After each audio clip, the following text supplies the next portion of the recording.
If words were cast in bronze and brass, you'd already know this story. But these words have faded, like the greatness of the man they once described, into the obscurity of a northeast Minneapolis basement. This is where John Donaldson's legacy resides today. The basement of Pete Gorton. I study this all the time. I think about this all the time. And the legacy of the greatest baseball player you've never heard of.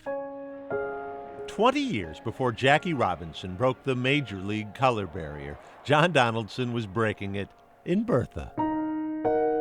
Denied access to the major leagues after 2 solid years in the Negro Leagues, the left-handed hurler was lured away by the money to small-town Minnesota. In 1924, he makes more than all the players on his team, all the payouts to the other teams they played against combined. He filled the stands. Every single time.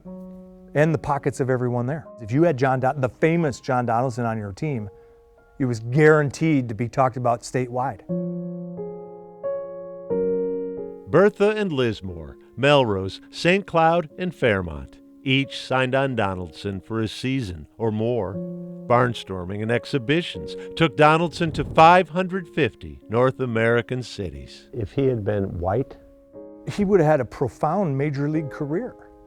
And he would be a household name right now. But no one erects bronze statues, even for dominant pitchers, if you've spent your career town hopping. At best, after death, you're rediscovered. This is just one of the file boxes by Pete Gorton. I've been working on this every day for over 18 years. 18 years. Here's Fremont, Nebraska. Scouring small-town papers and museums. Jamestown, North Dakota. Unearthing bits and pieces of Donaldson's 33-year career. Here's a perfect game he throws out in Plentywood, Montana. Up to now, we have found 14 no-hitters, 505 wins. We have 5,039 verified strikeouts, and every single one of those are in these boxes.